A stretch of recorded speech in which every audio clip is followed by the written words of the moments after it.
এই ভিটামিনটাই আমি তুর্কির বাড়িকে দিই নর্মালি। আমি অন্য আরেকটাও দিই, আমি অন্যদিনে আপনাদেরকে দেখিয়ে দিব। তো এই ভিটামিনটা আমি 1 সপ্তাহ পর পর বা 2 সপ্তাহ পর পর এমনি নর্মালি, যেহেতু এখানে বলা আছে যে 4 কাপ 300 ml পানির সাথে মেশাতে হবে, তো আমি 2 কাপ মানে 15 ml দিয়ে, যেহেতু আমার পাখি মাত্র 2টা, তো 4 ভাগের 1 ভাগও দিতে পারি, মাঝে মাঝে দিই। তো আজকে যেহেতু 2-3 সপ্তাহ দেওয়া হয় নাই, তো এই কারণে এদেরকে আমি 300 ml পানির সাথে 4 কাপ মিশিয়ে দিয়েছি। এটা কিন্তু মানে বিভিন্ন ধরনের পাখিকেই কিন্তু খাওয়ানো যায়। আপনারা দেখতে পাচ্ছেন এখানে অনেক ধরনের পাখি দেওয়া আছে। তো শুধু এই ভিটামিনটাই যে খাওয়াতে হবে এমন না,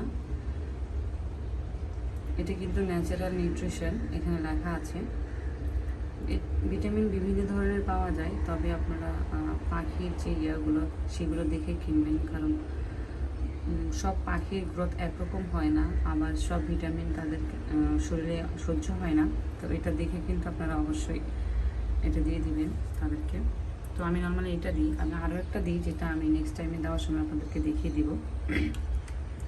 আর সবথেকে বেশি পানির এই পটটা, যেই পটে আপনারা পানি দেন, এই জায়গাটা দেখবেন যে কদিন পর পর ওরা টয়লেট দিয়ে বা খাবার দিয়ে ভরে ফেলছে, এই কারণে পানিটা কিন্তু বন্ধ হয়ে যায়।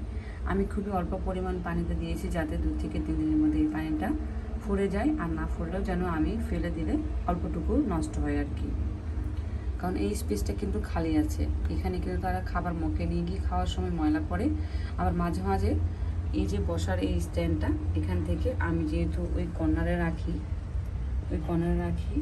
তো বাথরুমটা কিন্তু সরাসরি মাঝে মাঝে পানির মধ্যেই পড়ে। তো তারপরেও আমি একটু সামনের দিকে এগিয়ে দিই এই যে বসার যে স্ট্যান্ডটা এটা। তো এখন বাড়ি বসে আছে, ডিমে তা দিচ্ছে, আর তুর্কি এখানে তাকে পাহারা দিচ্ছে। নর্মালি একজন একজন করে পালি করে এরা বসে ডিমে তা দেয়, বাট আমি যখন বেশি দেখি যে এই বাড়ি মানে যে হাজব্যান্ড, এই কিন্তু বেশি ডিমে তা দেয়। আমার এই বাড়িটা একটু অলস, এই খেতেও অলসতা করে, একটু শুধু মানে ভোজনপ্রিয় মানুষ, ভোজনপ্রিয় পশু, খালি খাবে আর বসে বসে চুপ করে ঝিমাবে আর কি।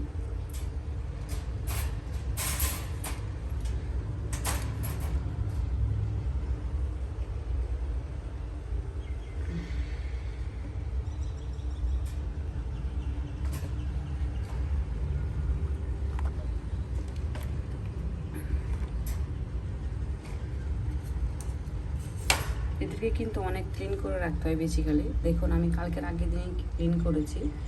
এই যে এখানে খাবার উপরে থেকে এখানে ফেলেছে, এই খাবারটা খাবে, কিন্তু এই খাবারটা আমি খেতে দেব না। আমি এটা একটু পরে একটা শক্ত কাঠের যে কাগজগুলো থাকে, কাঠের মতো, এই কাগজে আমি আছড়িয়ে ফেলে দেব, কারণ এই খাবারটা গেলেও তাদের পেট খারাপ করতে পারে।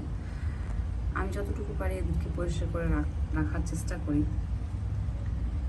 আর পরিষ্কার রাখলে বাসাতেও গন্ধ কম হয়। আর এই যে এই পটটা আমি যখন বাচ্চা একটু বড় হয়ে যাবে, তখন এটা সরিয়ে ফেলবো, আবার 1 সপ্তাহ বা 2 সপ্তাহ পরে আবার রিপ্লেস করে দেব, ঘাস আর বাড়িটা একসাথে। এই যে আমাদের তুর্কি এখানে বসে আছে মাশাআল্লাহ, আর বাড়ি নিচে বসে আছে। তো আজকে এই পর্যন্ত, সবাই ভালো থাকবেন।